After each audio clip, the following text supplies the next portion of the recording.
जी मेरी screen visible है आपको? जी सर एक बात पूछनी थी जी जी पूछें। सर। कल वाली स्लाइड्स आपने अपलोड कहाँ पे की हैं? वो मैंने शेयर करनी है। कल असल में हम किसी डिपार्टमेंटल एक्टिविटी में बिजी थे, तो मैं बस वहीं से फिर मैं घर चला गया था। मैं आज के लेक्चर के बाद आपसे सारी स्लाइड शेयर कर लूँगा, पिछली भी इंशाल्लाह। Okay sir, thank you. So let's start today's lecture. Okay. So हम लोगों ने लास्ट टाइम अपनी डिस्कशन कंक्लूड की थी यूनिट इम्पल्स फंक्शन के ऊपर, और हमने बात की थी कि यूनिट इम्पल्स फंक्शन जो है ये एक बड़ा इम्पोर्टेंट फंक्शन है, जिसका मकसद ये है कि ये हमें एक शिफ्टिंग प्रॉपर्टी जो है वो प्रोवाइड करता है। और ये शिफ्टिंग प्रॉपर्टी क्या होती है कि जब भी हम किसी फंक्शन को एक डेल्टा फंक्शन से मल्टीप्लाई करते हैं तो हमें इस फंक्शन की वैल्यू मिल जाती है उस टाइम के ऊपर जहाँ पे वो डेल्टा फंक्शन जो है वो एग्जिस्ट कर रहा होता है। तो अगर मैं उसको एक डेल्टा टी से मल्टीप्लाई करता हूँ तो डेल्टा टी का मतलब है कि ये delta t t is equal to 0 पे एग्जिस्ट करता है। और ये हम कैसे निकालते हैं कि जो अंदर आपके पास ब्रैकेट के अंदर जो टी की वैल्यू पड़ी हुई है हम उसको 0 की इक्वेट कर देते हैं। तो हम कहते हैं कि जो भी फंक्शन की value at t is equal to 0 है, हमें वो वाली वैल्यू आपको आउटपुट पे मिल जाएगी। अब यही डेल्टा फंक्शन अगर t माइनस 3 पे था फॉर एग्जांपल, तो हम क्या करेंगे, हम ये जो ब्रैकेट के अंदर वैल्यू है हम इसको 0 से इक्वेट करेंगे और यहाँ से हम t की वैल्यू निकाल लेंगे। सो अब ये डेल्टा फंक्शन हमें उस फंक्शन की वैल्यू देगा at t is equal to 3 seconds. और ये एग्जांपल हम ग्राफिकली भी देख सकते हैं कि अगर हमारे पास एक फंक्शन f ऑफ t है तो हम इसको एक डेल्टा फंक्शन से मल्टीप्लाई करते हैं जो कि t1 पे एग्जिस्ट करता है, यानी कि ये t is equal to t minus t1 इसकी वैल्यू है। तो हमें ये डेल्टा फंक्शन जब इस फंक्शन से मल्टीप्लाई करेगा तो it will give us the value of that function at t1, और वो वैल्यू ये पॉइंट है। तो जो भी इस पॉइंट का मैग्नीट्यूड है, फॉर एग्जांपल ये 0.5 है, तो मुझे इस डेल्टा फंक्शन को g ऑफ t से मल्टीप्लाई करने से मुझे g ऑफ t1 की वैल्यू मिल जाएगी जो फॉर एग्जांपल 0.5 है। तो this property is known as shifting property. इसी तरह एक और बड़ा यूजफुल फंक्शन है that is known as unit step function. ठीक है, अब ये दोनों फंक्शन आपने प्रॉब्ली सिग्नल एंड सिस्टम्स के कोर्स में आपने इंट्रोड्यूस हुए होंगे इस फंक्शन से। हम भी इस फंक्शन को यूज करेंगे अपने इस कोर्स के अंदर। So we need to discuss what unit step function is and how we can actually define it. So another useful signal is the unit step function. इसको हम u ऑफ t से represent करते हैं। ठीक है, जिस तरह डेल्टा फंक्शन को हम डेल्टा t से रिप्रेजेंट करते हैं, यूनिट स्टेप को हम u ऑफ t से रिप्रेजेंट करते हैं। तो जो u ऑफ t जो स्टेप यूनिट स्टेप फंक्शन है, इसको हम डिफाइन करते हैं कि यूनिट स्टेप फंक्शन की वैल्यू होती है 1 for all positive values of time, और इसकी वैल्यू 0 होती है for all negative values of time. तो अगर मैं इसको ग्राफिकली देखूं तो इसकी u ऑफ t की शेप इस तरह की बनती है कि when t is equal to 0 onwards इसकी वैल्यू 1 होगी, और t लेस देन 0 यानी नेगेटिव टाइम के लिए इसकी वैल्यू 0 होगी। तो this kind of function is known as unit step function. अब यही फंक्शन अगर फॉर एग्जांपल मैं u ऑफ t लिख रहा हूं तो इसका मतलब है it will start from t is equal to 0, जिस तरह यहाँ पे आपको नजर आ रहा है।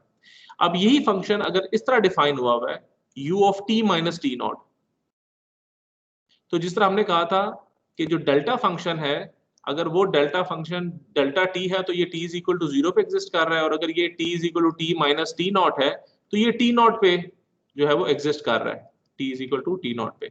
इसी तरह जब हम u of t minus t naught करते हैं तो इसका मतलब है कि अब ये वैल्यू 1 है starting from t is equal to t naught.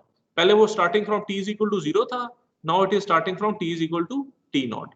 तो इसका मतलब है all those values before t is equal to t naught, यहाँ पे इसकी वैल्यू 0 होगी, एंड आफ्टर दैट इसकी वैल्यू 1 होगी। इसी तरह एक हमारा केस हो सकता है when u is equal to t plus t naught, यहाँ पे ये t प्लस होना चाहिए, it should be plus here. ठीक है, तो अब इस केस में क्या होगा, this would represent t plus t naught is equal to 0 और t is equal to minus t naught. तो इसका मतलब है कि ये जो फंक्शन है अब t is equal to minus t naught पे ये वैल्यू 1 हो जाएगी, and then before it is 0। ये भी यहाँ पे भी नेगेटिव आना चाहिए, ये जरा टाइपो मिस्टेक है। So we can draw a function like u of t like this, u of t minus t naught like this, and u of t plus t naught like this. So this is the graphical representation of unit step function. इसके uses क्या हैं, कहाँ पे हम इसको इस्तेमाल करेंगे, ये हमारे एनालिसिस में किस तरह हेल्पफुल है, ये हम बाद में डिस्कस करेंगे जब हम चैप्टर नंबर 3 में इन फंक्शंस को अप्लाई करके देखेंगे. अभी सिर्फ आपको ये पता होना चाहिए कि ये फंक्शंस बेसिकली हैं क्या. अगर मैं आपको कहता हूँ कि एक डेल्टा फंक्शन है, तो आपके दिमाग में पहली चीज आ जानी चाहिए कि ये एक डेल्टा फंक्शन है, ये सिर्फ t इज इक्वल टू 0 पे एग्जिस्ट करता है, इसका जो वैल्यू होती है वो 1 होती है, only at this point t is equal to 0, otherwise it is 0 elsewhere. और अगर मैं यूनिट स्टेप फंक्शन कहता हूं तो पहली चीज आपके दिमाग में आनी चाहिए कि it is a function u of t, और ये t greater than equal to 0 पे 1 होता है और t लेस देन 0 पे इसकी वैल्यू 0 होती है, and graphically be represented like this. अब यहाँ पे एक इंपॉर्टेंट रिलेशनशिप है जो कि यूनिट स्टेप फंक्शन और डायरेक्ट डेल्टा फंक्शन को आपस में रिलेट करता है, और वो क्या इनका आपस में रिलेशनशिप है. अगर हम गौर से देखें कि जो हमारा डेल्टा फंक्शन है, ये मैंने एक डेल्टा फंक्शन लिखा है और t की जगह मैंने ना टॉ एक वेरिएबल यूज कर लिया है. टॉ इसलिए यूज किया क्योंकि मैं अपनी रेंज में t को यूज कर रहा हूं, तो वो फिर एम्बिग्युइटी होती है कि ये भी t है वो भी t है, तो हमने यहाँ पे एक डमी वेरिएबल जो है वो टॉ यूज कर लिया है. You can easily do that. आप टॉ की जगह a ले लें, b ले लें, c ले लें, उससे कोई फर्क नहीं पड़ता. तो हमारे पास एक ऑब्जर्वेशन है कि अगर मैं एक डेल्टा फंक्शन को इंटीग्रेट करूं from minus infinity to any time t, ठीक है, मिसाल के तौर पर डायरेक्ट मेरे पास ये जो डेल्टा फंक्शन है ये कहां पे एग्जिस्ट कर रहा है, it is existing at t is equal to 0. मैं कहता हूं कि अगर इस डायरेक्ट डेल्टा फंक्शन को मैं इंटीग्रेट करूं, यानी कि मैं area under the curve find करूं माइनस इंफिनिटी से लेके इस टाइम t तक, मैं उसको इंटीग्रेट करूं, यानी कि माइनस इंफिनिटी से लेके जितनी भी वैल्यूज है इन सारी वैल्यूज को मैं ऐड करता जाऊं एक टाइम t तक. For example this is time t. तो मेरे पास क्या होगा, अगर ये टाइम की वैल्यू जो मैं सिलेक्ट कर रहा हूं if it is greater then और इक्वल टू 0, इसका मतलब है कि ये जो इंस्टेंट, ये जो पॉइंट है, अगर ये 0 के इक्वल है या 0 से आगे है, फॉर एग्जांपल ये पॉइंट यहां नहीं है या ये पॉइंट यहां पे है या इट इज मोर देन 0, तो मैं इन सारी वैल्यूज को अगर मैं ऐड करूंगा तो ऑब्वियसली ये 1 भी इसमें ऐड हो जाएगा, तो मेरे पास इसकी आउटपुट आएगी 1. और अगर ये t की वैल्यू जो है ये मैं लेस देन 0 लेता हूं, फॉर एग्जांपल मैं इस पॉइंट तक लेता हूं विच इज लेस देन 0, तो इन सारी वैल्यूज को ऐड करने से मुझे 0 ही मिलेगा. I can easily observe it from the graphical representation as well. So अगर मैं इंटीग्रेट करूं एक डायरेक्ट डेल्टा फंक्शन को from minus infinity to t where t is greater than equal to 0, तो मेरे पास 1 आउटपुट आएगी. और अगर मैं t इंटीग्रेट करूं विच इज लेस देन 0, तो मेरे पास 0 आउटपुट आएगी. So if we look at this relationship, ये relationship क्या है? It is nothing else but a unit step function. कि ये t greater than 0 के लिए 1 है और t less than 0 के लिए 0 है. So by the look of this relationship, we can say कि if you integrate a direct delta function, you will get a unit step function. ठीक है? और इससे हमें ये भी पता चलता है कि अगर मैं दोनों साइड पे डेरिवेटिव ले लूं तो इंटीग्रेशन डेरिवेटिव से कैंसिल हो जाएगा. तो अगर एक डायरेक्ट डेल्टा फंक्शन जो होता है वो derivative of the unit step function के बराबर होता है, जिस तरह ये यहाँ नीचे दिया हुआ है. तो अगर आप एक यूनिट स्टेप फंक्शन को डिफरेंशिएट करेंगे तो आपको एक डेल्टा फंक्शन मिल जाएगा, और अगर आप एक डेल्टा फंक्शन को इंटीग्रेट करेंगे तो आपको एक यूनिट स्टेप फंक्शन मिल जाएगा. This is how you can relate unit step function with unit delta function.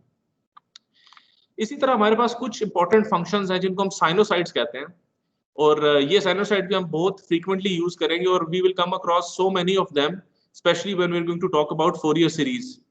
ठीक है, तो साइनोसाइड्स क्या होते हैं, ये सिंपल उनकी ना बेसिक डिटेल दी हुई है कि साइनोसाइड्स क्या होते हैं और उनके पैरामीटर्स किस तरह डिफाइन हुए हैं. तो कोई भी एक साइनोसाइड सिग्नल जो है, for example if I call it x of t, तो एक उसका एम्पलीट्यूड होता है और उसको साइन के अंदर एक उसकी फ्रीक्वेंसी होती है और एक उसका फेज होता है. Now this 2 pi f not is it's angular frequency, और जो थीटा है ये इसका फेज है, और यहाँ पे जो c है ये इसका एम्पलीट्यूड है. तो ये तीन चीजें होती हैं जो किसी भी एक साइनोसाइड के पैरामीटर्स को डिफाइन करती हैं. तो इसमें जो f नॉट है ये हम हर्ट्ज में मेजर करते हैं, is the frequency of the sinusoid, और जो t नॉट है वो उसका पीरियड है, and it is nothing else but the inverse of f naught. c is the amplitude and theta is the phase. और हम कभी कभार ओमेगा नॉट की फॉर्म में भी फ्रीक्वेंसी लेते हैं विच इज द रेडियंस पर सेकंड, जिसको हम रेडियल फ्रीक्वेंसी भी कहते हैं, और इसको हम 2 पाई f नॉट से इक्वेट करते हैं. और जो अदर रिलेशनशिप्स हैं जो डिफाइन करते हैं साइनोसाइड्स को, वो हैं एक्सपोनेंशियल्स. तो हमें पता है कि एक जो एक्सपोनेंशियल होता है वो कैसे बनता है, वो आप सम कर लेते हैं कॉज और साइन का. So if you do cos x plus j sin x, तो आपके पास e raise to power jx का एक्सपोनेंशियल आ जाता है. अगर आप यहाँ पे नेगेटिव ले लेते हैं तो ये e raise to power minus jx से रिप्रेजेंट होता है. तो this is how you can relate an exponential with sinusoids. और इसका एक तरीका ये भी है कि अगर आप एक ट्रिग्नोमेट्रिक फोरियर सीरीज निकालते हैं तो आपके पास जितनी भी सीरीज आ रही होगी वो कॉस और साइन की फॉर्म में होगी. तो अगर आप कॉस और साइन के कॉम्बिनेशंस को लें और उनको रिप्लेस कर दें एक्सपोनेंशियल्स के साथ, तो आपके पास एक एक्सपोनेंशियल फोरियर सीरीज आ जाएगी. या आपके पास अगर एक्सपोनेंशियल फोरियर सीरीज निकली हुई है उसमें सारे टर्म्स जो हैं वो एक्सपोनेंशियल्स की फॉर्म में होंगे, और आप हर एक्सपोनेंशियल को अगर उसके कॉरेस्पॉन्डिंग साइन और कोसाइन से रिप्लेस कर दें तो आपकी exponential Fourier series trigonometric Fourier series में कन्वर्ट हो जाएगी. और हमें यूलर फार्मूले से ये भी पता है कि आप इन एक्सपोनेंशियल्स को डायरेक्ट कॉस और साइन से भी रिलेट कर सकते हैं. तो जो कॉस होता है ये किसके बराबर होता है, कॉस थीटा जो है it is e raise to power j theta plus e raise to power minus j theta divide by 2, और जो साइन थीटा होता है ये होता है e raise to power j theta minus e raise to power minus j theta divide by 2j. ठीक है, this is how you relate exponentials with cosines or sines. So this is another important function that you will come across later in this course as well. Let me quickly take the attendance. Okay. So let's talk about some signal operations. ठीक है, क्योंकि ये signal operations बहुत important है, specially जब आप third chapter में Fourier transform पढ़ेंगे और आप उसकी मुख्तलिफ प्रॉपर्टीज देखेंगे तो आपको नजर आएगा कि जब किसी सिग्नल में कोई खास किस्म का ऑपरेशन होता है तो उसका एक खास किस्म का बिहेवियरल चेंज आता है उसकी फ्रीक्वेंसी डोमेन में. तो जब भी आप फोरियर ट्रांसफॉर्म लेंगे यू हैव टू सी कि what kind of signal operation is being done on the signal. तो अगर आप ये चीज समझ जाते हैं तो you don't need to actually find the complete Fourier transform from scratch. आप वो जो फोरियर ट्रांसफॉर्म का जो टेबल आपके पास गिवन होगा आप डायरेक्टली उसमें से उन प्रॉपर्टीज को लगा के डायरेक्ट आप उसका फोरियर ट्रांसफॉर्म निकाल सकते हो. That will save you time as well and you would understand how these properties are actually applied to any kind of signal. So जो तीन मोस्ट इंपॉर्टेंट सिग्नल ऑपरेशंस हैं, one is time shifting, time scaling और time reversal और inversion. ये तीन जो आपके पास signal operations है ये आपने डेफिनेटली सिग्नल एंड सिस्टम्स में पढ़े होंगे. अगर आपको रिकॉल नहीं है तो हम इसमें एक एग्जांपल भी देख लेंगे सो दैट आपकी वो मेमोरी भी फ्रेश हो जाए. तो बेसिकली टाइम शिफ्टिंग से क्या मुराद है कि आप अपने सिग्नल को जो आपके पास g of t था, for example if g of t was your signal, अगर आप उसको टाइम डिले देते हैं तो इसका मतलब है you will replace this t with t minus t where t is the delay. तो अगर आप t minus t करते हैं तो इसका मतलब है कि सिग्नल जो है वो टाइम में डिले आ जाता है. तो फॉर एग्जांपल अगर ये आपके पास g of t था और आप इसको t का डिले देते हैं तो here you can see it has moved this way this much. ये तो अगर डिले आप देते हैं तो the signal will move towards right. तो हम ये देख रहे हैं कि ये वही सिग्नल जो है ये माइनस टी ड्यूरेशन आगे चला गया है और now this signal is g of t minus t. और यही अगर हम एडवांस करें यानी कि t plus t करें तो ये सिग्नल जो है ये आपका लेफ्ट की तरफ जो है वो मूव कर जाता है बाय द सेम फैक्टर. और इसको देखने का सबसे आसान तरीका ये कि ये जो अंदर आपके पास वैल्यू है you just put it equal to 0 तो आपको पता चल जाएगा now the function will start at t. तो अगर ये वैल्यू यहाँ पे शुरू हो रही थी अब वो आफ्टर t ड्यूरेशन स्टार्ट होगी. या आप इसको यूं भी समझ सकते हैं कि जो वैल्यू आपकी अब 0 पे थी अब वो वैल्यू आपकी t के ऊपर होगी विच इज दिस पॉइंट. इसी तरह अगर आप t plus t is equal to 0 करते हैं तो this is t is equal to minus t. तो इसका मतलब है कि अब जो वैल्यू 0 पे थी अब वो वैल्यू माइनस t पे चली गई है. This is another way to look at it. This is known as advance और the signal is moving towards left, और इसको अगर ये राइट की तरफ मूव कर रहा है तो it is known as delay. तो इसका मतलब है whenever you perform time shifting तो जिस फैक्टर से आप टाइम को शिफ्ट कर रहे हैं, आपका सिग्नल उसके हिसाब से मूव करता है टुवर्ड्स लेफ्ट और right, this is called time shifting. फिर आपके पास आ जाता है एक operation that is known as time scaling. Time scaling में क्या होता है कि आपके पास अगर एक फंक्शन g ऑफ t है, अगर आप उसके टाइम को 2 से मल्टीप्लाई कर दें इस ब्रैकेट के अंदर, this is known as compression. तो अगर आप इसको 2 से मल्टीप्लाई करें तो if this was your actual signal, तो उसी फैक्टर से, जिस फैक्टर से आप इसको मल्टीप्लाई कर रहे हैं, आपका सिग्नल जो है वो कंप्रेस हो जाएगा इन टाइम डोमेन। तो जो वैल्यू t पे थी, सॉरी t2 पे थी, अब वो t2 by that same factor हो जाएगी। सो अगर आप 2 से इसको मल्टीप्लाई कर रहे हैं तो आपका सिग्नल कंप्रेस हो जाएगा। इफ दिस वैल्यू वाज से 3, सो अब ये वैल्यू हो जाएगी 3/2। ये वैल्यू थी से -3, तो ये वैल्यू हो जाएगी -3/2। तो हम देख रहे हैं कि हमारा जो सिग्नल है ये कंप्रेस हो गया है इन टाइम। इसी तरह अगर हम सिग्नल को यहाँ पे t/2 लेते हैं, यानी हम इसको डिवाइडेड बाय 2 करते हैं, तो हमारा सिग्नल एक्सपैंड करता है। तो इसका मतलब है जिस फैक्टर से आप इसको डिवाइड कर रहे हैं टाइम को, आपका सिग्नल आपकी रिप्रेजेंटेशन में वो t उस फैक्टर से मल्टीप्लाई हो जाएगा। तो हम यहाँ पे देख रहे हैं कि हमारा सिग्नल जो है वो एक्सपैंड कर गया। So whenever you perform signal compression, तो आप देखेंगे कि आप अपने टाइम को उस वैल्यू से मल्टीप्लाई कर रहे हैं, और अगर आप उस फैक्टर से उसको डिवाइड करते हैं तो आपका सिग्नल एक्सपैंड करता है इन टाइम डोमेन। तो जब भी आपने किसी सिग्नल को एक्सपैंड करना है, तो जिस भी फैक्टर से उसको एक्सपैंड करना है, आप अपनी एक्सप्रेशन में उससे उसको डिवाइड कर दें। और अगर आपने सिग्नल को कंप्रेस करना है, तो आप अपनी एक्सप्रेशन में t के साथ उसको मल्टीप्लाई कर दें। This is known as time scaling. फिर आपके पास ऑपरेशन आता है टाइम रिवर्सल और इन्वर्जन का। ये वही ऑपरेशन है जो हमने देखा था इवन और ऑड सिग्नल्स के केस में, ठीक है। तो हमारे पास अगर एक सिग्नल g ऑफ t है, जो भी सिग्नल है, for example this is g of t, अगर मैं g ऑफ -t कर देता हूं, यानी टाइम को माइनस से मल्टीप्लाई कर देता हूं, तो जिस हमने पहले बात की थी कि आपका सिग्नल जो है वो y एक्सिस के क्रॉस फ्लिप हो जाता है। तो अब ये देखेंगे जो सिग्नल ये था, अब वो y एक्सिस पे फ्लिप होके ये बन गया, या जो सिग्नल का पार्ट ये था, अब वो आपका पार्ट ये बन गया। So now the signal has actually flipped across y axis. इसको हम कहते हैं टाइम इन्वर्जन या रिफ्लेक्शन भी कहते हैं हम इसको। और दूसरी एक चीज ये कि अगर आप सिग्नल को माइनस से मल्टीप्लाई कर दें, तो आपका मिरर इमेज बनता है ऑन हॉरिजॉन्टल एक्सिस, तो आपका सिग्नल फ्लिप हो जाता है ऑन x एक्सिस, ठीक है। तो अगर मैं कहता हूं कि एक सिग्नल है g ऑफ t, इसके साथ मैं सिग्नल ऑपरेशन करता हूं -g ऑफ -t, तो हमें पता है कि ये फ्लिप भी होगा y एक्सिस पे और x एक्सिस पे भी फ्लिप हो जाएगा, ठीक है। These are the 3 signal operations जो कि हम किसी भी सिग्नल पे परफॉर्म कर सकते हैं, और ये सारे ऑपरेशंस करने का मकसद ये होता है we want to perform certain analysis on the signal. और आगे जाके हम देखेंगे कि इन ऑपरेशंस को करने से आपकी जो मुख्तलिफ प्रॉपर्टीज हैं उनमें क्या फर्क आता है। तो अगर आप टाइम डोमेन से फ्रीक्वेंसी डोमेन में जाते हैं, तो यही सिग्नल्स जो हैं उनमें किस किस्म का इफेक्ट आएगा। ओके, सो जो अगला इंपॉर्टेंट टॉपिक है, it's about signals and vectors. Signal and vectors, ये टॉपिक इसलिए डिस्कस करना जरूरी है कि हम लोग अभी ये चीज एस्टैब्लिश करेंगे कि जो सिग्नल्स होते हैं, जितने भी आपके सिग्नल्स हैं जिनको हम डिस्कस कर रहे हैं, ये और जो सिंपल वेक्टर्स होते हैं, जो आप अपनी मैथमेटिक्स में वेक्टर नोटेशंस देखी होंगी, वेक्टर ऑपरेशंस पढ़े होंगे आपने, हम ये चीज ऑब्जर्व करेंगे कि जितने भी सिग्नल्स हैं उनका बिहेवियर वेक्टर्स की तरह का ही होता है। जिस तरह आप वेक्टर्स पे मुख्तलिफ ऑपरेशंस कर सकते हैं, आप वही सारे ऑपरेशंस आप सिग्नल्स पे भी कर सकते हैं।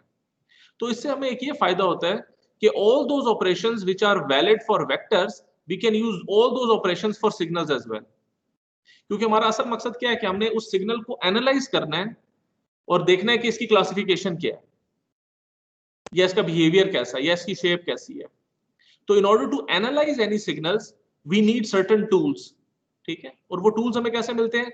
हम ये ऑब्जर्व करते हैं कि जितने भी वेक्टर्स होते हैं वो उनका बिहेवियर और सिग्नल्स का बिहेवियर दे आर सेम, और जिस तरह के ऑपरेशंस हम वेक्टर्स के ऊपर लगा सकते हैं, we can use the same operations on signals as well, ठीक है।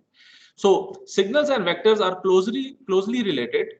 फॉर एग्जांपल, जो वेक्टर है उसके भी कंपोनेंट्स होते हैं, सिग्नल जो है उसके भी कंपोनेंट्स होते हैं। मिसाल के तौर पे अगर मैं एक वेक्टर लेता हूं, if this is a vector, ठीक है, 0 से स्टार्ट हो रहा है और ये पॉइंट ए है, मैं इस वेक्टर को इसके कंपोनेंट्स में डिवाइड कर सकता हूं। कैसे?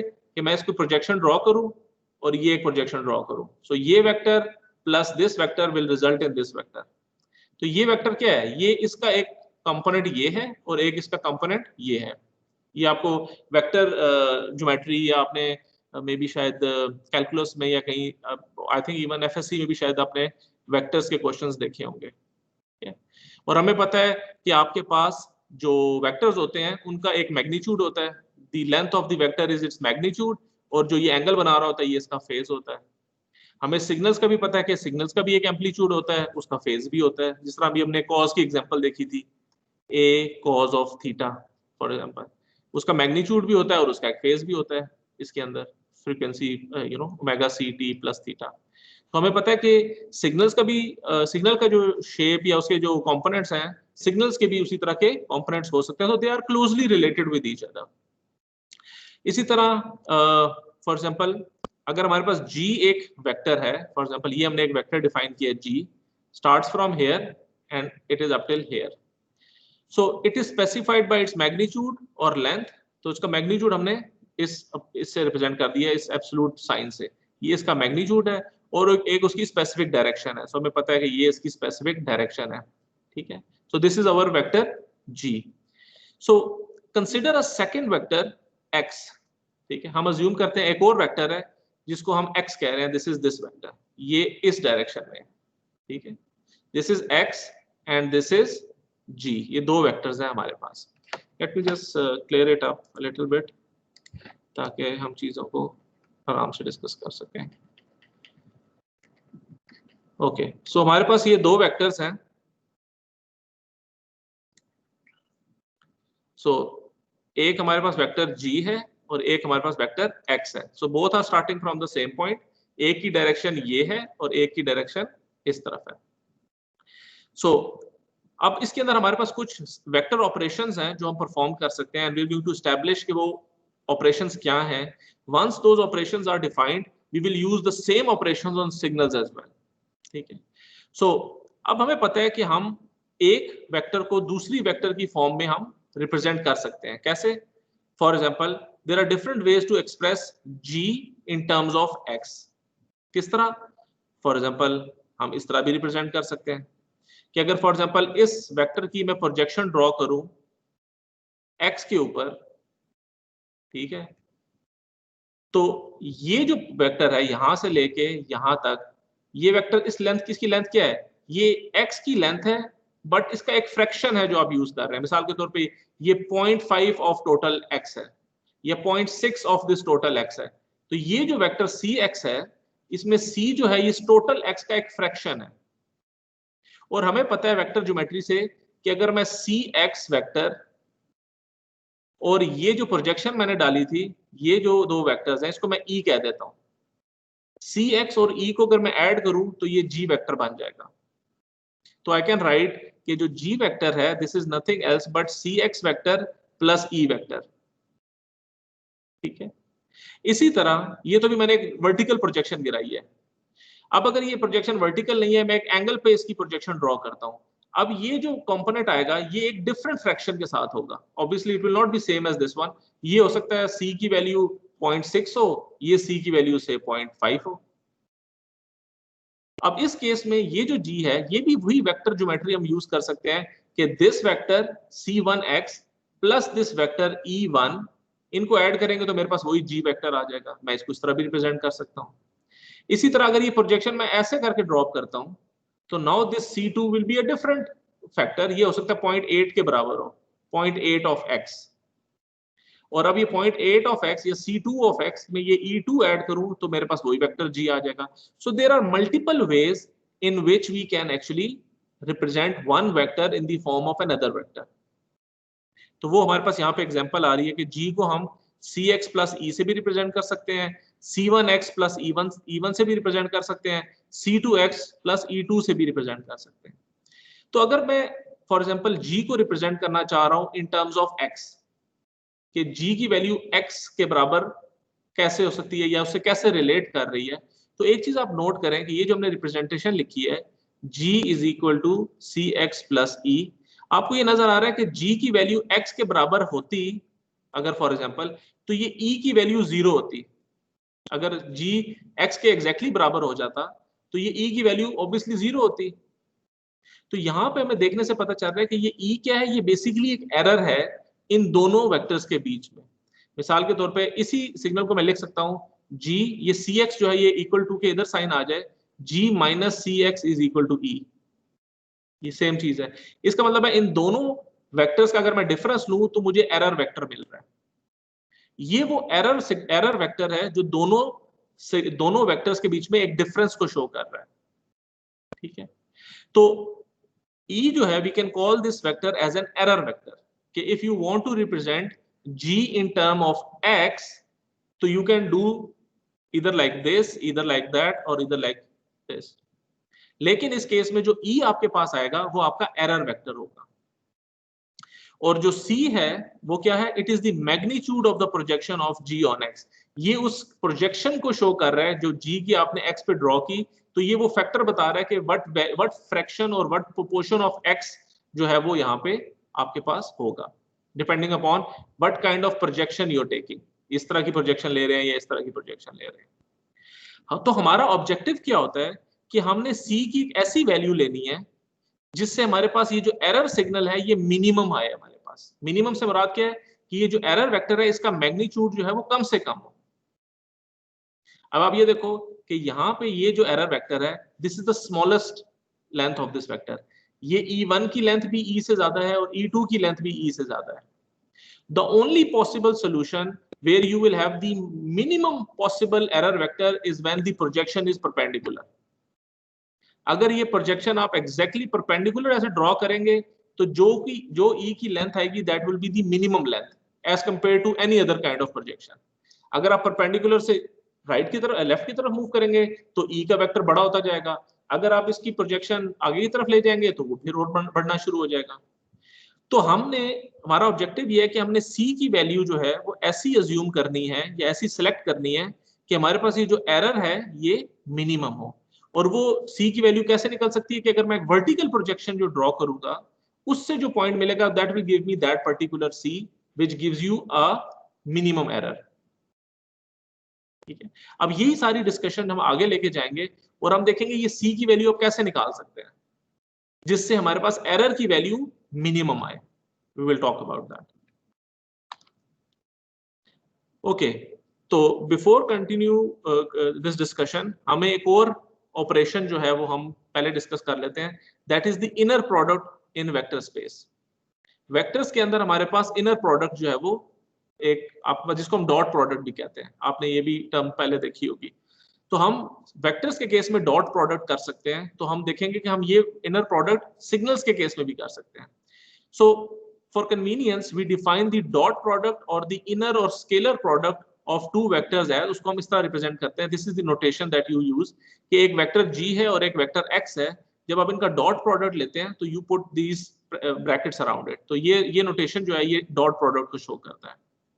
तो अगर मैं दो वेक्टर्स का डॉट प्रोडक्ट लेता हूं तो क्या होता है, उनके मैग्नीट्यूड्स मल्टीप्लाई कर देते हैं and you take the cos of the angle between the two vectors. तो अगर मेरे पास एक G वेक्टर ये है और ये मेरा x वेक्टर है और this is the angle between them, if I say that I want to take the inner product of G and x, तो G का मैग्नीट्यूड टाइम्स x का magnitude times cos of the angle between the two vectors, this will give you the inner product or dot product or the scalar product of the two vectors। ये हमें already पता है। तो अगर मैं एक vector का अपने साथ ही डॉट प्रोडक्ट लूं कि अगर मेरे पास एक वेक्टर x है, for example this is x और दूसरा वेक्टर भी ये x ही है, अगर इन दोनों का मैं डॉट प्रोडक्ट लूंगा तो मेरे पास क्या डॉट प्रोडक्ट आएगा?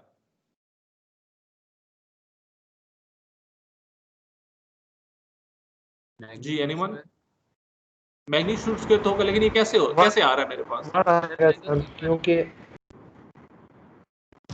वो मल्टीप्लाई हो रहे हैं जी, थीटा मल्टीप्लाई हो रहे हैं। अच्छा ठीक है, तो मैन एंगल 0 बन रहा है और cos 0 1 होता है। Exactly, very good.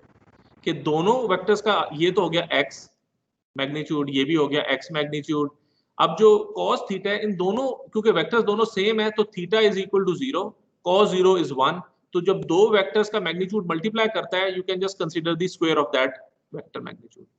तो हमें ये पता है कि जब भी आप इनर प्रोडक्ट लेते हैं एक वेक्टर का उसी के साथ, तो it will be the square of its magnitude. अच्छा, अब ये तो बात हो गई इन टर्म्स ऑफ इनर प्रोडक्ट जब हम बात करते हैं।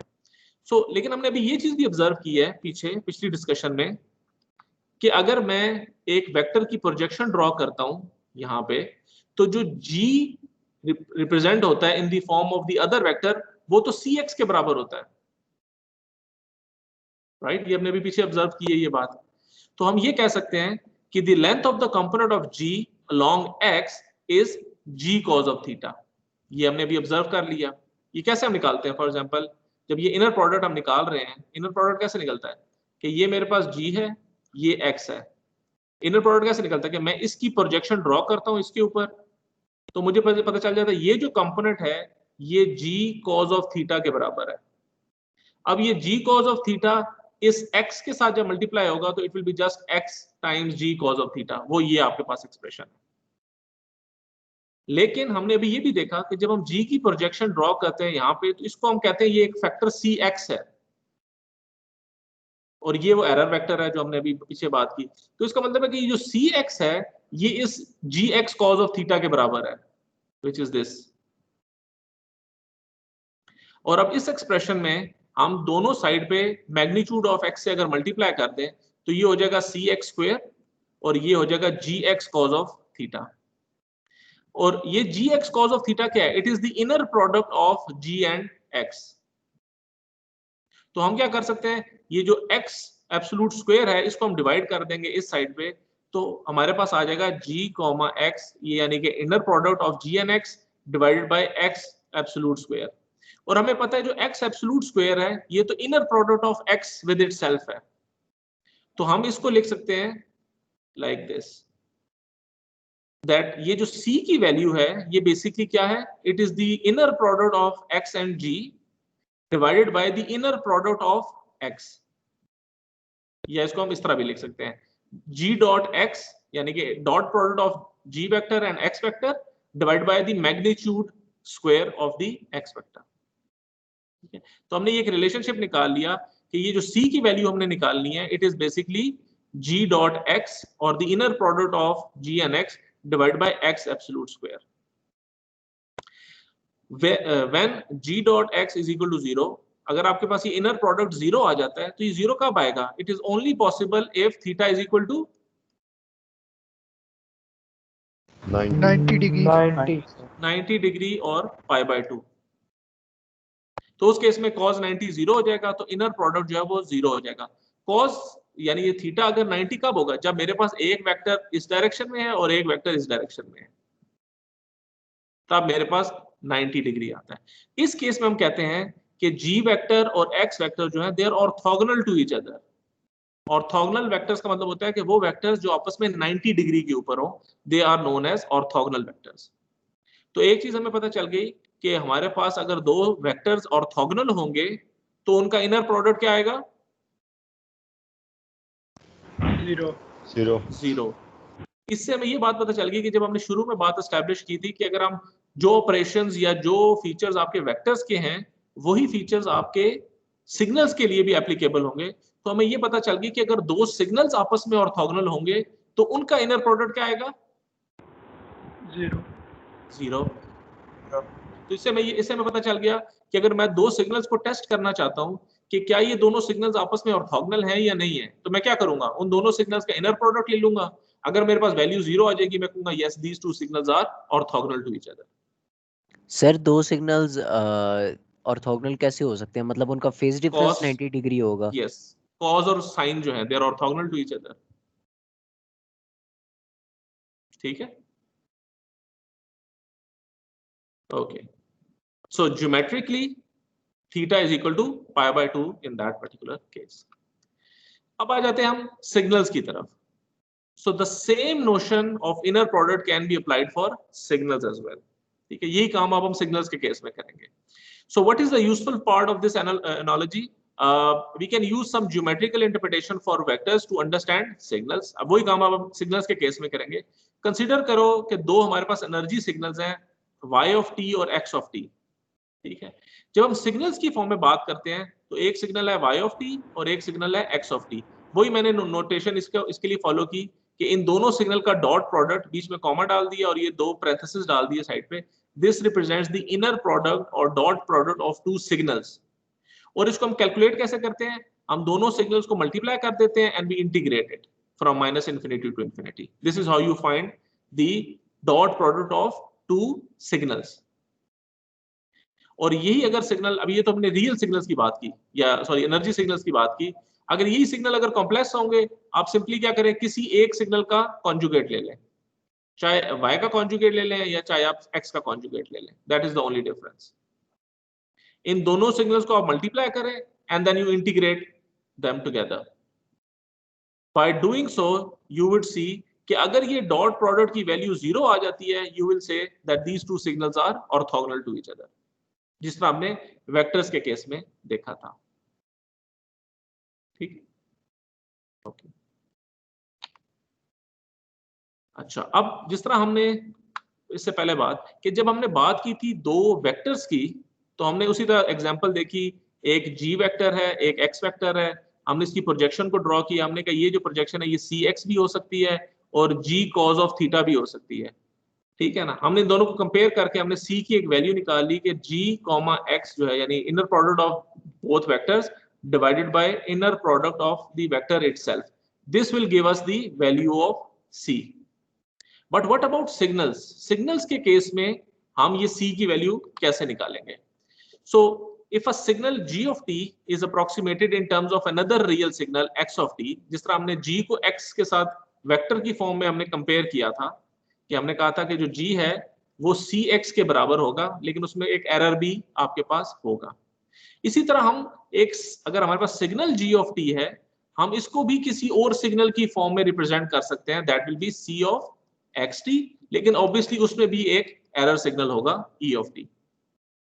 तो ये सेम नोटेशन हम सिग्नल्स में भी अप्लाई कर सकते हैं कि कोई एक सिग्नल जो है आप उसको कंपेयर कर सकते हैं कि ये सिग्नल इस सिग्नल की फॉर्म में किस तरह का है, तो we can use the same notation here as well.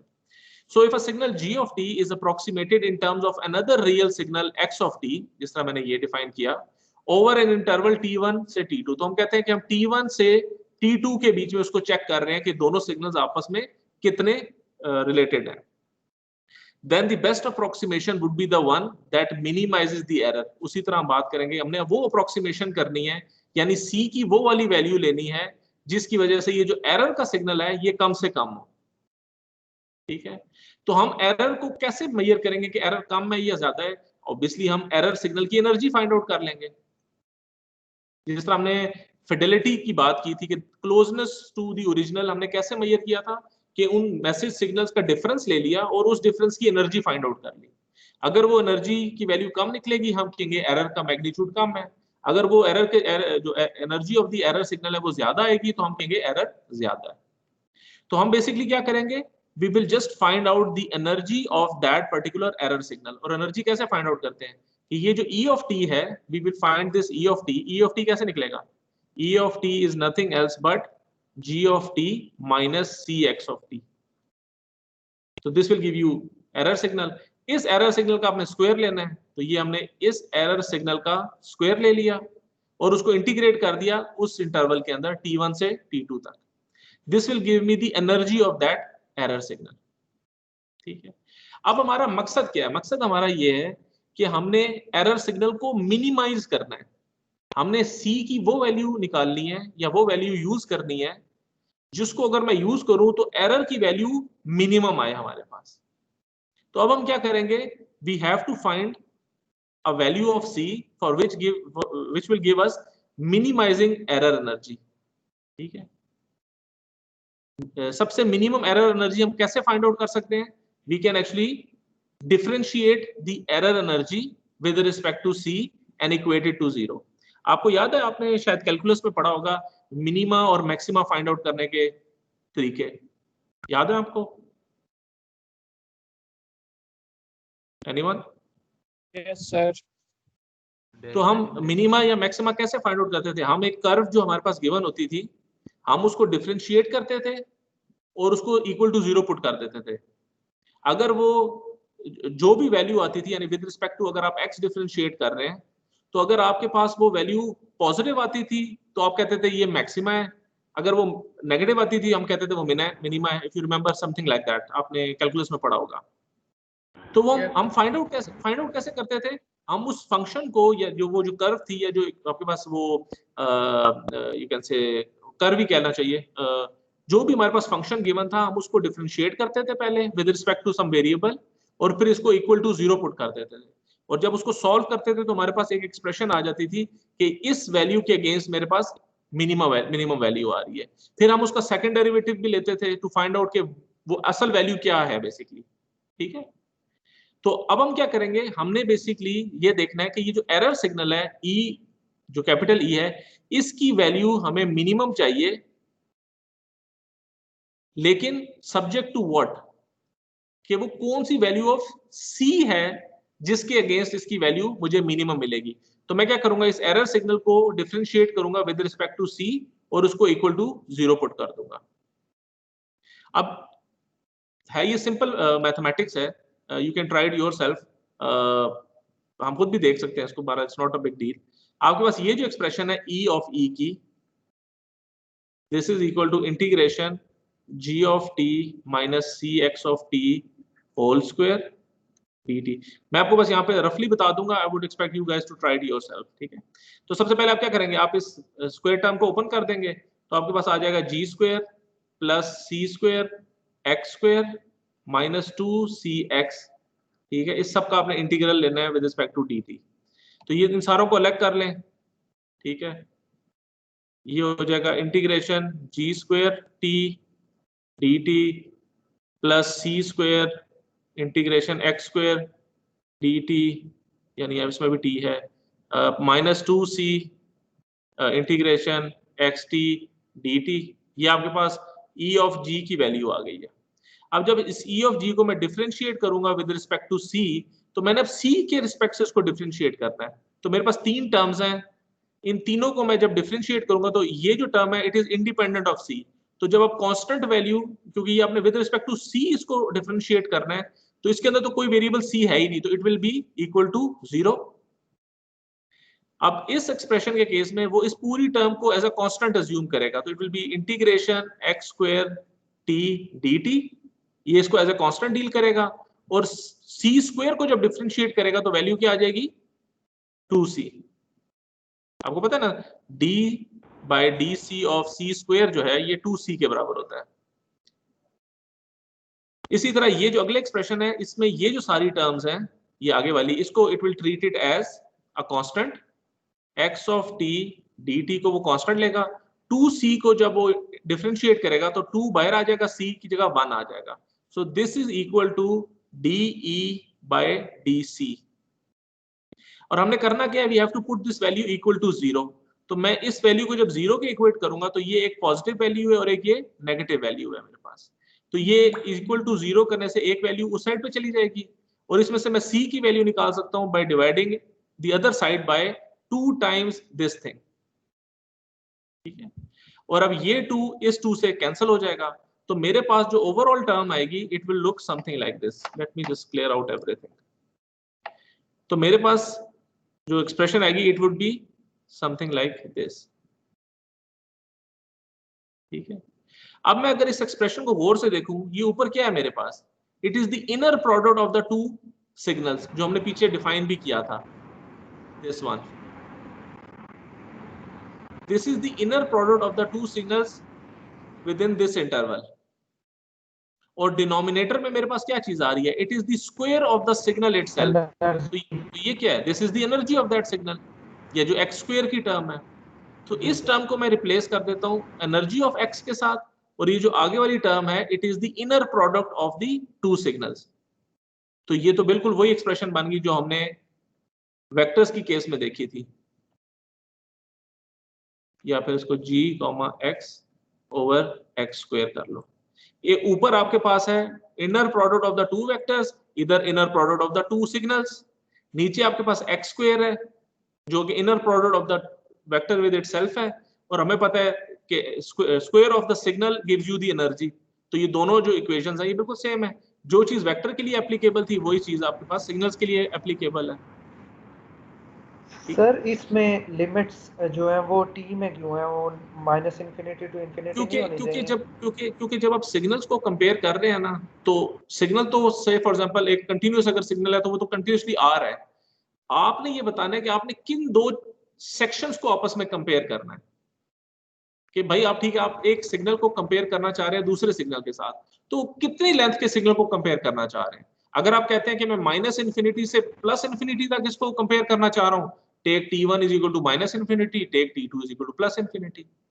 लेकिन अगर आप कहते हैं कि मैंने 10 सेकंड के चंक को खाली जो है वो रिलेट करना है, तो take t1 is equal to 0, t2 is equal to 10। तो ये इसने उसको जेनेरिक कर दिया है इस पूरी एक्सप्रेशन को, कि आप किसी भी दो सेगमेंट्स को आपस में कंपेयर कर सकते हैं और एक को दूसरी की फॉर्म में लिख सकते हैं। So by looking at this expression, तो हमें पता चल गया कि जिस तरह वेक्टर्स के केस में अगर आपके पास ये दो वेक्टर्स हैं, ये आपके पास एक वर्टिकल प्रोजेक्शन गिरी है, तो ये जो c की वैल्यू है it will give you the minimum error, ठीक है। इसी तरह अब ये जो c की वैल्यू आपने निकाली है, ये वो c की वैल्यू है। अगर आप ये c की वैल्यू सिलेक्ट करेंगे तो आपके पास जो एरर वेक्टर होगा, सॉरी एरर सिग्नल होगा, it will be the minimum one. इससे कम एरर सिग्नल नहीं हो सकता।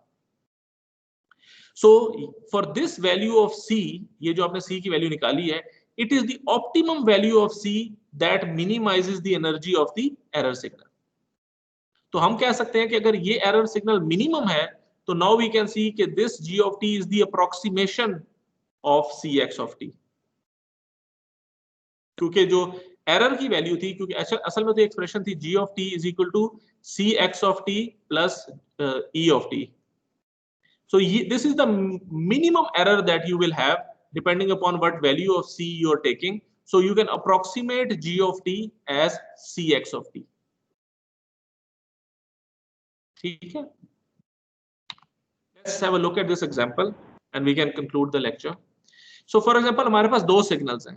एक हमारे पास स्क्वायर सिग्नल है जिसको हम g of t कह रहे हैं। So ये जो स्क्वायर सिग्नल है, this is our signal g of t। अब देखा यहाँ पे हमने उसका एक सेगमेंट लिया है, सेगमेंट लिया है फ्रॉम 0 से 2 पाई तक का। और मैं कह रहा हूं कि show below find the component in g of t of the form sin of t। अब आप मुझे ये बताएं कि अगर इस g of t को मैं एक साइनोसाइड से कंपेयर करूं या साइनोसाइड की फॉर्म में अगर मैं लिखना चाहूं, तो मुझे बताएं कि वो कौन सा कंपोनेंट है that you need to have, that will give me the best approximation of the two signals. तो ऑब्वियसली मैं क्या करूंगा, मैं कहूंगा कि मैंने g of t को फाइंड आउट करना है, ये जो g of t है in the form of x of t, c x of t कह देता हूं। और मेरा x of t क्या है इस केस में, ये एक साइनोसाइड है, इसको मैं sin t कह देता हूं। तो ये चीज याद रखने वाली है, आपने जिस फंक्शन की फॉर्म में फाइंड आउट करना है, आपने c की वैल्यू उसके साथ लिखनी है। यानी आपने g को फाइंड करना है in the form of x, तो आपके पास इक्वेशन क्या होगी, gt is equal to cx, जो ये यहां पे ये भी दी हुई है आपके पास, ठीक है। So now if I want to find c, तो ये इक्वेशन कब वैलिड होगी, जब एरर सिग्नल मिनिमम होगा। तो एरर सिग्नल कब मिनिमम होगा, कि जब मैं c की वैल्यू कंसीडर करूं by taking the inner product t1 से t2 of gt xt dt divided by, अब यहां पे एनर्जी किसकी आएगी, g की या x की, जी की सर, एक्स की सर, x की। क्योंकि पिछली दफा भी जब मैंने ये कोर्स पढ़ाया था तो काफी स्टूडेंट्स इस चीज में कंफ्यूज होते थे कि they started taking the energy of g over here. अभी ये तो अभी मैंने यहाँ पे g लिख दिया फॉर एग्जांपल, अगर मैं इसको x कह दूं और मैं इसको साइन को g कह दूं, तो बच्चे तो दिमाग में ये बैठे हुए होंगे कि जो g है वो बाहर आना है, x नीचे आना है। They would start taking this as x of t। ये तो सिर्फ एक वेरिएबल है, I can name any function with any other variable. Sir जिसकी फॉर्म में जाना है वो नीचे आएगा सर। एग्जैक्टली। तो it's very important to see ये एक्सप्रेशन जो है वो किस तरह बन रही है। Is it x of t c g of t और it is g of t c x of t। It's very important to see ये एक्सप्रेशन क्या बनती है depending upon the statement that is given. तो अगर आपके पास ये expression बनती है, सो जो भी वैल्यू c के साथ होगी वो आपके पास डिनोमिनेटर में आएगी. So you would need to find the energy of x here. अब यही इक्वेशन अगर इस फॉर्म में होती, क्योंकि न्यूमरेटर में तो फर्क नहीं पड़ता, क्योंकि आपने g को x से मल्टीप्लाई करो या x को g से मल्टीप्लाई करो, डजंट मेक एनी डिफरेंस. लेकिन अगर ये इक्वेशन इस फॉर्म में बनेगी तो नाउ डिनोमिनेटर में आप g लेंगे, you will not take x because c के साथ यहाँ पे g आ रहा है. So this is a very important point that you need to remember whenever you want to find the component of one signal in the form of another. So in order to find this relationship, we need to find this c कि g of t जो है वो in terms of sin किस तरह maximum resemble कर सकता है आपस में. तो वो c की क्या optimum value है that can relate this square signal with the sinusoid. So, सबसे पहले हमें पता है कि हमने एक तो ये इनर प्रोडक्ट फाइंड आउट करना है और हमने x का फाइंड आउट करना है error signal. So in our case right now it is about the second expression, not this other one. So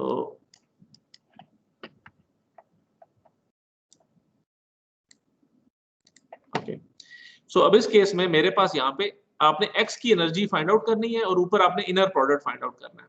so objective क्या है, you have to select c so that the energy of the error signal is minimum.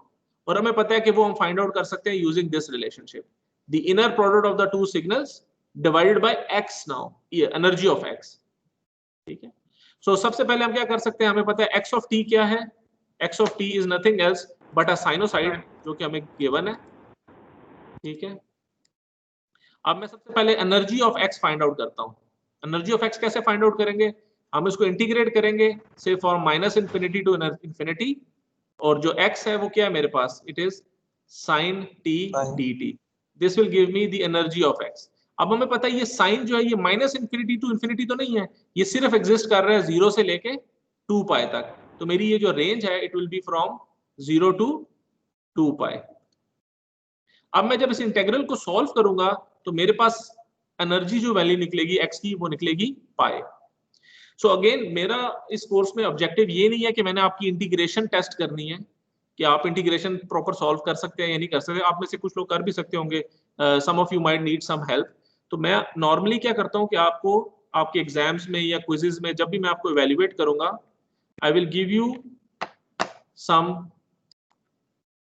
Generic formulas straight away. For example जिस तरह ये मेरे पास एक table है, मैं normally ये टेबल यूज करता हूं. अब इसके अंदर सारे इंटीग्रल्स ऑलरेडी गिवन है. I hope you can see this. Sir ये तो बहुत अच्छी बात है. ठीक है. तो अब ये देखो जिस तरह यहाँ पे ये देखो ये इंटीग्रल सॉल्व हुआ है साइन का. कि अब इसके अंदर लेकिन इंपॉर्टेंट चीज क्या है, you should know how this function is going to be implemented. अब ये इंटीग्रेशन sin ax dx है, इसका जो इसको सॉल्व करें तो हमारे पास वैल्यू आती है 1/a समथिंग. तो इसका मतलब ये है, if I have a pen here, ये देखो, तो इसका मतलब है कि अगर मैंने इंटीग्रेशन निकालनी है sin t dt की, तो अगर मैं इसको इससे कंपेयर करूं तो a की वैल्यू क्या आएगी, 1 आएगी. 1. तो इसका मतलब है इसका जो सोल्यूशन निकलेगा वो आएगा -1/1 cos ऑफ x की जगह क्या लिखूंगा, t. तो it is minus cos of t. So you need to play with the generic formula to say कि आप to see कि आपके केस में उसका solution क्या निकलता है. तो it comes out to be minus cos of t. So अब इस केस में, तो इस केस में मेरे पास इसका solution निकलता है minus cos of t और इसकी जो रेंज है वो है 0 to 2 पाई. तो जब मैं माइनस cos, ये माइनस कॉमन ले लिया, cos of 2 pi minus cos of 0, तो 2 पाई क्या होता है, -1 इसकी वजह से ये हो जाएगा -2 और -1 क्या हो जाएगा, sorry this is not sin t, it is sin square t. जी जी तो ये जी, जी. कहने लगा एनर्जी स्क्वायर में होती है ना, जी साइन स्क्वायर आना चाहिए था. जी मैं वही आपको यही बात मैं कह रहा था. Actually we have to look at the expression for sin square. तो अगर उसी टेबल के अंदर हम देखें, इसी टेबल के अंदर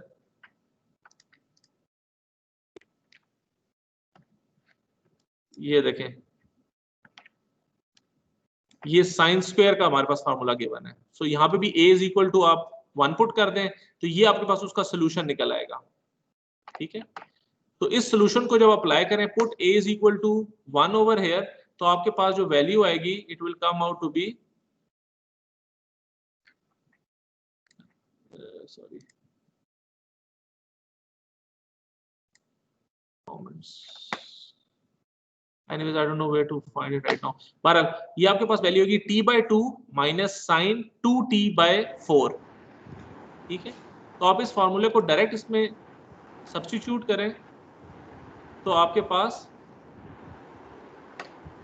0 to 2 पाई वैल्यू पुट करें, यू विल सी कि आपके पास एनर्जी जो निकलेगी it will come out to be pi.